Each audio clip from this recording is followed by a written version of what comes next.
Hello physios, I welcome you all to our channel Physio विद्यापीठ। आज का जो हमारा टॉपिक है वो टाइप्स ऑफ मसल कंट्रैक्शन, जिसके साथ साथ हम टाइप ऑफ मसल वर्क भी पढ़ेंगे, रेंजेस ऑफ मसल वर्क और एंड में हम स्ट्रेंथ ऑफ मसल कंट्रैक्शन की बात करेंगे। ये भी बहुत एक बेसिक टॉपिक है जिसको हम आज एकदम अच्छे से पढ़ेंगे। So my name is Vijay Kumar and let's start the topic. Type of muscle contraction की अगर हम बात करें तो आप जानते होंगे कि मसल कंट्रैक्शन जो है वो दो प्रकार की होती है। पहला it is the isometric and second it is the isotonic muscle contraction. पहला कौन सा है? Isometric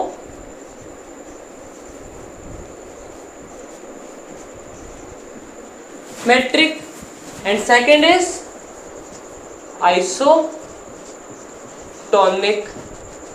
muscle contraction. बेसिक क्या है? Iso mean same and metric मतलब लेंथ, यानी कि यहां पर क्या है, लेंथ सेम रहता है और मसल में टेंशन इज प्रोड्यूस्ड।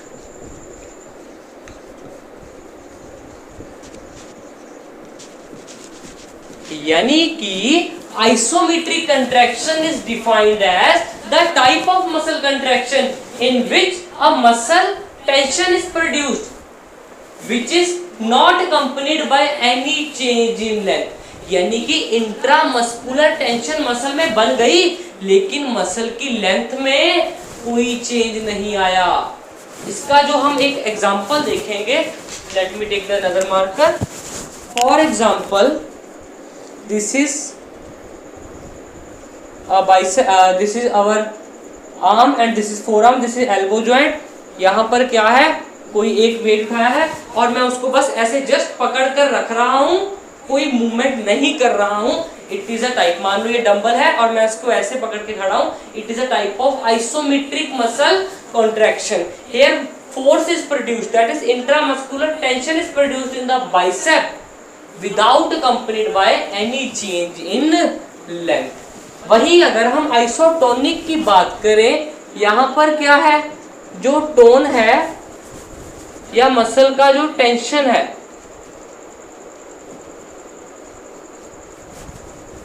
टेंशन ही लिखते हैं चलो, टेंशन जो है वो सेम है, यानी कि लेंथ चेंज हो रहा होगा। अब जो लेंथ है वो बढ़ भी सकता है या घट भी सकता है, जिस बेसिस पे हम आइसोटोनिक को टू टाइप्स में डिवाइड करेंगे। पहला है कॉन्सेंट्रिक, दूसरा है एक्सेंट्रिक। क्लियर? अब हम समझेंगे, एक बार लिख ले जरा। कॉन्सेंट्रिक में जो लेंथ है वो क्या है, डिक्रीज। बस एक हम यहां लिख लें, जो लेंथ है वो क्या है, इंक्रीज। बस आइए अब इसको समझते हैं। मान लो यही वो डंबल मैंने अब ऐसे पकड़ा है और मैं उसको ऊपर, that is I moved it toward the flexion, जिसमें क्या हुआ, it is a type of concentric contraction, जिसमें मसल की लेंथ शॉर्टन हुई। पहला पॉइंट कि मसल की लेंथ शॉर्टन हुई। वो शॉर्टन क्यों हुई? क्योंकि जो उसके अपेंडेजेस है, that is origin and insertion are drawn closer. तीसरा पॉइंट अगर हम देखें कि ये मोशन जो है ये अगेंस्ट ग्रेविटी है, ग्रेविटी की फोर्स नीचे, और concentric contraction of the bicep that is flexion is against gravity. ये है हमारा कॉन्सेंट्रिक कंट्रैक्शन। एक्सेंट्रिक में उल्टा, पहले तो लेंथ बढ़ेगी, मैं नीचे को डंबल को पकड़ के नीचे को कर रहा हूँ एक्सटेंशन की टुवर्ड। पहला क्या है, लेंथ इंक्रीज, दूसरा it is in the direction of gravity, and third the origin and insertion are drawn apart from each other. So this is the basic two type of the muscle contraction, isometric and isotonic. अब हम बात करेंगे type of muscle work के बारे में।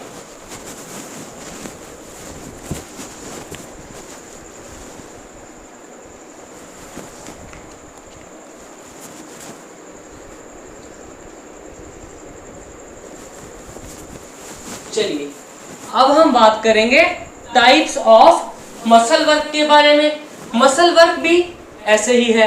पहले है isometric, जिसको हमने स्टैटिक भी कह देना है। क्या कह देना है, स्टैटिक मसल वर्क। दूसरा आइसोटोनिक में फिर से 2 टाइप का है, that is concentric and eccentric muscle work. अब जरा हम इस चीज को थोड़ा सा ध्यान से समझेंगे। पहले हम बात करेंगे, चलो हम कॉन्सेंट्रिक मसल वर्क की बात करेंगे, जरा आप ध्यान से समझना। Concentric muscle work is the work done by the muscle. सबसे पहले वर्क डन का फॉर्मूला क्या है वो लिखो। वर्क डन क्या है, फोर्स इनटू डिस्प्लेसमेंट, बस। बाकी का अभी देखना, आपको एकदम अच्छे से समझ आ जाएगा। आइसोटोनिक में कॉन्सेंट्रिक पहले, कॉन्सेंट्रिक में क्या है, length decrease, movement is against gravity, origin and insertion are drawn closer, the muscle fiber become thick and they become shorter in the length।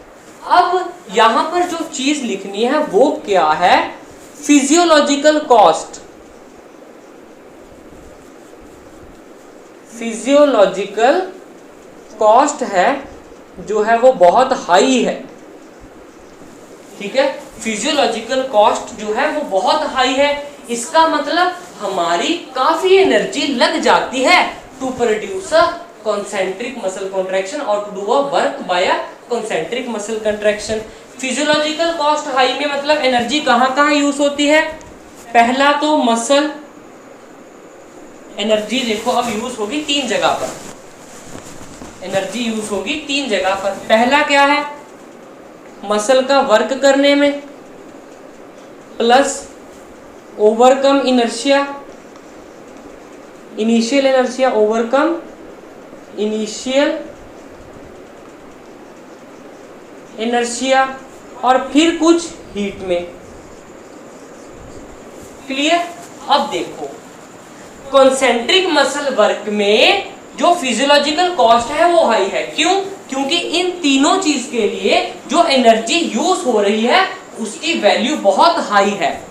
Muscle work के लिए अप्रोक्सीमेटली 1/4 ऑफ एनर्जी यूज हो जाती है, और heat और initial inertia को करने के लिए, ओवरकम करने के लिए 3/4 of the energy is utilized. ये है हमारा बेसिक कॉन्सेप्ट। अब अगर हम यहाँ की बात करें, यहाँ पर क्या है, इट इज लो। अब देखो जरा ध्यान से, यहाँ पर मसल वर्क में कितना लग रहा था एनर्जी, 1/4, वहां पर इसी 1/4 एनर्जी में ये तीनों काम हो जाएंगे। क्या कहा मैंने, फिजियोलॉजिकल कॉस्ट कॉन्सेंट्रिक में हाई है, क्यों, क्योंकि यहां पर मसल वर्क में 1/4 ऑफ एनर्जी लग रहा है, और overcoming the initial inertia and heat production में 3/4। लेकिन वहां पर तो इतना लो है, इस 1/4 में ही ये सारे के सारे काम हो जाएंगे। कहां पर हो जाएंगे, एक्सेंट्रिक में, एक्सेंट्रिक में। अब पता चला आपको कि एक्सेंट्रिक में क्यों जो हमारा फिजियोलॉजिकल कॉस्ट है वो लो है। लेकिन अगर हम एक बात देखें कि डे टू डे लाइफ में हमारी काफी मूवमेंट कॉन्सेंट्रिक है, जैसे अभी मैं मार्कर यूज कर रहा हूं, I am using a lot of flexion of the bicep, that is I am doing the concentric muscle work, I am picking up the duster, I am drinking water, all this require concentric. But as we know, we have find out that physiological cost is high. Then why we are using this type of contraction? The reason behind it is another thing. अब जरा ध्यान से समझना, जब भी हम concentric movement करते हैं, we require a less concentration to do the movement efficiently. यानी कि concentric movement करने के लिए हमें ज्यादा concentration लगाने की जरूरत नहीं पड़ती, लेकिन eccentric में हमें काफी concentration की जरूरत है। यानी कि concentric में लिख दें हम less concentration, less concentration। अब eccentric में ऐसा क्या है कि हमें ज्यादा concentration चाहिए।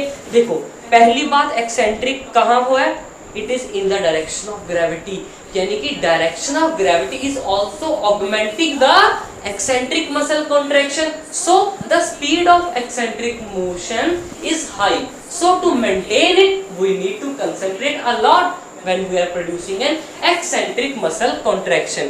That's why we don't use eccentric muscle contraction.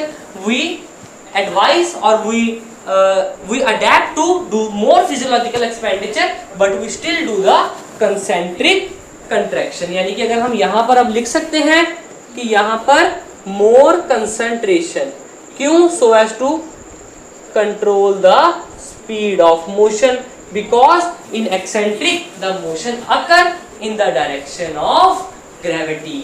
तो ये हमारा था टाइप ऑफ मसल वर्क। अब अगर हम कॉन्सेंट्रिक की बात करें, कॉन्सेंट्रिक मसल वर्क हम यूज करते हैं when we need to gain power. ये पावर को मतलब कि पावर को मेंटेन करने के लिए मसल्स में उनके लिए ये यूज किया जाता है। अगर हम एक्सेंट्रिक की बात करें, और इसको तो हम फिजियोलॉजिकल एडीएल में भी हमारी डे टू डे लाइफ में भी फंक्शनल एक्टिविटी में भी इसी को यूज करते हैं। लेकिन एक्सेंट्रिक में क्या है? For example there is a patient of paralysis which have slight ability to do movement, तब हम उसको एक्सेंट्रिक कॉन्ट्रैक्शंस ही करवाते हैं। क्यों? क्योंकि वहां पर जो फिजियोलॉजिकल कॉस्ट है वो बहुत ही ज्यादा लो है। So it is advise to do the resistance to do the resisted motion, that is हम पेशेंट को कहते हैं कि वो एक्सेंट्रिकली जो है हमारे रेजिस्टेंस को रेजिस्ट करने की कोशिश करे by the production of forces of its muscle. यानी कि इसका यूज कहाँ है? Normal day to day life activities में और पावर जनरेशन में, और यहाँ पर पैरालिसिस में हम इसको यूज करते हैं। इसके बाद अगर हम बात करें आइसोमेट्रिक और द स्टैटिक मसल वर्क, ये बड़ा सिंपल है। यहाँ पर क्या है, मैंने आपको बताया आइसोमेट्रिक मसल कंट्रैक्शन में तो भाई मूवमेंट ही नहीं हो रही। क्यों? क्योंकि जो मसल का लेंथ है वो भी सेम है। अगर लेंथ नहीं चेंज होगी तो मोशन नहीं होगा। वर्क डन का फॉर्मूला क्या था? वर्क डन क्या था हमारा? Force into displacement. अब अगर डिस्प्लेसमेंट ही नहीं हुआ तो वर्क डन कहां से होगा? यानी कि work done is zero in the isometric contractions या आइसोमेट्रिक मसल वर्क की अगर हम बात करें। आइसोमेट्रिक मसल वर्क में क्या है? यहाँ पर भी जो physiological cost of production of movement is also low. लेकिन जब हम आइसोमेट्रिक्स को एक सस्टेन्ड फॉर्म में करें तब वो एनर्जी को यूज करता है and it help to give fatigue, यानी कि हम थक जाते हैं। अगर हम मोर एप्रोप्रिएटली जाएं, यहाँ पर जो हमें फैटीग हो रहा है वो किस कारण से हो रहा है? अभी तो मैंने कहा कि इसमें जो फिजियोलॉजिकल कॉस्ट है दैट इज एनर्जी या एटीपी इतना नहीं लगता। Then why are we fatigue? Then why we get fatigue when we are doing it for a sustained or a prolonged time? It is due to the fact when we do isometric contraction, that is we are doing planks, then there is a lot of muscle contraction which is occurring at our body parts which hinder the blood flow to the muscles, so there occur a fatigue। यानी कि यहाँ पर जो muscle का intramuscular tension है वो blood flow को थोड़ा थोड़ा हिंडर करने लग जाता है, जिसके चलते हमें फैटीग हो जाता है। ऑल्दो जो पोस्चरल मसल्स में दैट इज पोस्चर को मेंटेन करने वाले जो मसल्स हैं वो बहुत एफिशिएंटली वर्क करते हैं और उनका जो मेटाबॉलिक नीड है to do the muscle contraction is less and it do not fatigue us. For example, we can stand for a long period of time, 2 hours, 3 hours, we don't get easily fatigue. अगर हम use की बात करें किसकी? Muscle isometric की। Isometric का हम use तब करते हैं जब हमें हाइपरट्रॉफी की जरूरत हो किसी मसल के ऊपर। हाइपरट्रॉफी मतलब हम मसल का जो मास है उसको बढ़ाना चाहते हैं। तो ये है हमारा second topic, that is the type of muscle work. Isotonic जिसमें हमने कॉन्सेंट्रिक और एक्सेंट्रिक की बात की। फिजियोलॉजिकल कॉस्ट इसमें हाई है, still we use the concentric muscle work. उसको क्यों नहीं यूज करते? क्योंकि it require more concentration because of high speed, that is to control the speed we need to concentrate on it. Isometric में वैसे तो हम फैटीग नहीं होते, लेकिन जब हम सस्टेन्ड करते हैं तो हम फैटीग होते हैं। फैटीग क्यों होते हैं? फिजियोलॉजिकल कॉस्ट के चलते नहीं, बल्कि hindrance in the muscle blood flow due to increase in intramuscular tension. लेकिन जो पोस्चर वाले मसल्स हैं वो एफिशिएंटली काफी समय के लिए भी काम कर सकते हैं without getting the fatigue. And यहाँ पर इसका यूज क्या था? हमने बात की हाइपरट्रॉफी के लिए। अब हम आगे चलेंगे और हम पढ़ेंगे रेंजेस ऑफ द मसल।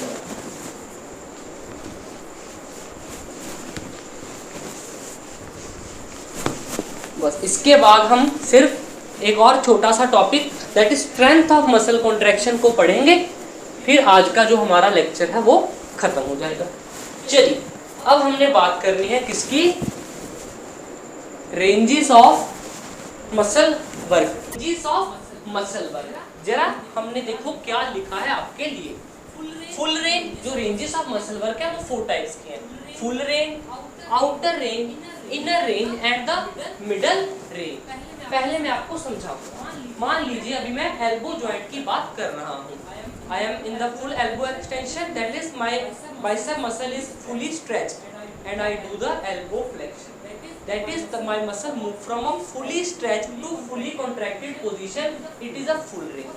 अब देखो मैंने full range को लिखा है concentric and eccentric.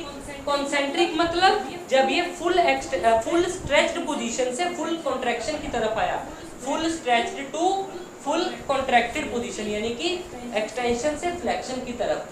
जब ये उल्टा गया यानी कि यहाँ पर क्या है, फुली कॉन्ट्रैक्टेड, नीचे जाके क्या होगा, फुली स्ट्रेच, तो वो क्या बन गया, एक eccentric range of muscle work.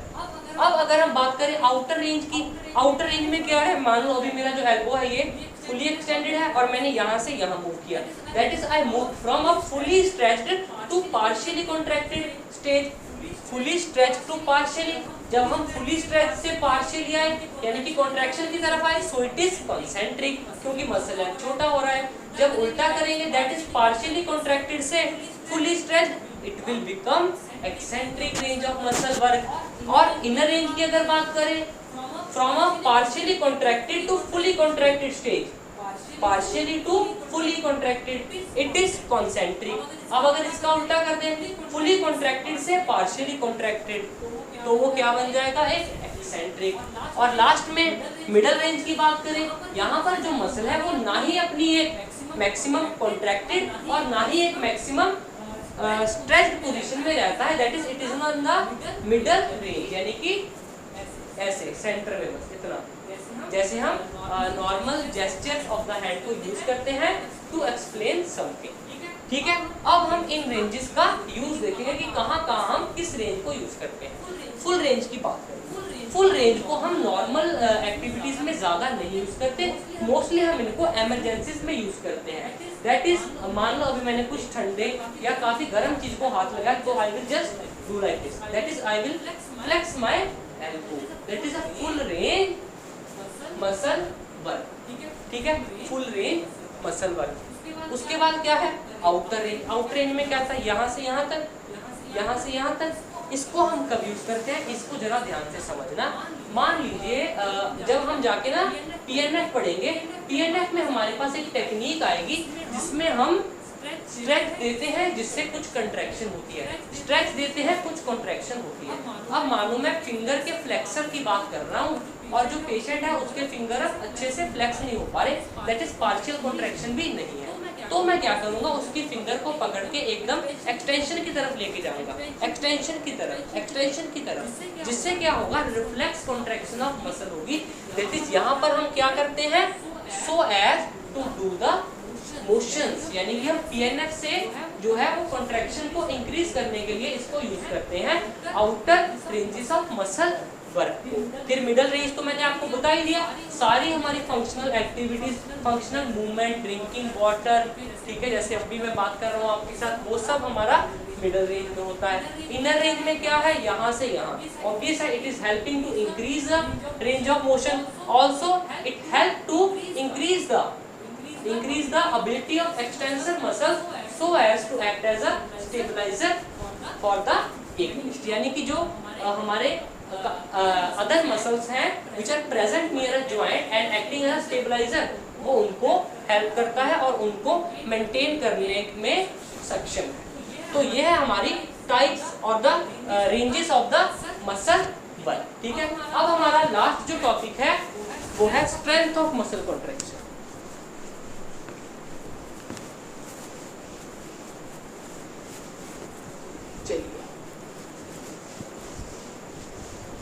चलिए बस अब हमने इसको भी आराम से समझ लेना है। अगला जो है वो है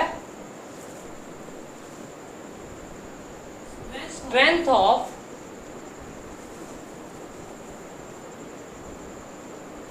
मसल कॉन्ट्रैक्शन। अब जरा ध्यान से समझना। इमेजिन करो कि अभी आप खड़े हैं, मैंने आपको 2 kg का एक डंबल दिया and you just hold it like this. फिर मैंने कहा इसको रखें और आप 2.5 किलो का उठाएं, यू ऑल्सो होल्ड दैट। फिर मैंने कहा चलो आप 5 किलो का उठाएं, यू ऑल्सो होल्ड दैट। ये क्या हो रहा है?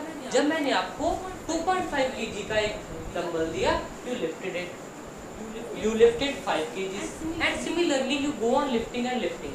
यहाँ पर क्या हो रहा है? जैसे जैसे मैं आपको रेजिस्टेंस इंक्रीज करके दे रहा हूँ, आपका जो मसल है वो भी क्या कर रहा है? अपनी मसल टेंशन को इंक्रीज कर रहा है।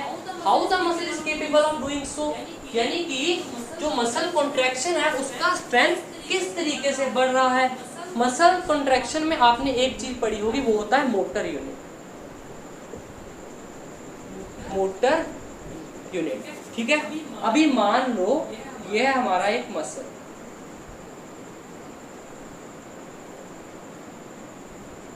चलिए ये है हमारे मसल्स के कुछ फाइबर और ये है हमारा एक न्यूरॉन। यहाँ पर हमने क्या बना लिया? न्यूरॉन, जो इसको क्या कर रहा है? सप्लाई कर रहा है। जब मैंने कॉन्ट्रैक्शन की तो ये क्या है हमारा? 1 मोटर यूनिट, एक मोटर यूनिट। जैसे कि अब हम देखेंगे कि whenever we do muscle contraction against less resistance, हमारे 1 या 2 ही मोटर यूनिट जो एक्टिवेट होते हैं वो सफिशिएंट होते हैं to produce the muscle contraction to overcome the resistance. लेकिन जब हम क्या करते हैं, काफी ज्यादा वेट उठा लेते हैं, फिर से ये क्या है हमारे मसल फाइबर। अब क्या होगा? काफी सारे मोटर यूनिट, पहला, दूसरा, तीसरा, काफी सारे मोटर यूनिट जो है वो एक्टिवेट हो जाएंगे। That is motor unit will be recruited so as to increase the strength of muscle contraction. ठीक है, ये इतना सा हमारा लास्ट में जो कंसेप्ट था वो हमारे लिए समझना जरूरी था कि कैसे हमारे में मसल कॉन्ट्रैक्शन के जो स्ट्रेंथ है वो वेरी होता है। ठीक है, it depend upon the resistance, और जब रेजिस्टेंस बढ़ता है मोटर यूनिट का एक्टिवेशन भी बढ़ते जाता है। So this was today's video in which we study about type of muscle contraction, जिसमें हमने आइसोमेट्रिक, आइसोटोनिक और आइसोटोनिक में कंसेंट्रिक एंड एक्सेंट्रिक दोनों की बात की। फिर हमने क्या पढ़ा? Muscle work during the contraction, जिसमें हमने फिर से स्टैटिक या isometric and then concentric and eccentric muscle work along with their uses की बात। फिर हमने पढ़ा ranges of muscle work, inner, outer, middle, ये सब चीजें आपको प्रैक्टिकल में बहुत रिपीटेडली पूछनी जाएगी। ठीक है, सो हमारा जो मेन मोटिव है कि हम इन चीजों को अच्छे से समझ लें, so as we feel no difficulty in answering the question. और लास्ट में we did the strength of muscle contraction. So this was today's lecture. Thank you to one and all.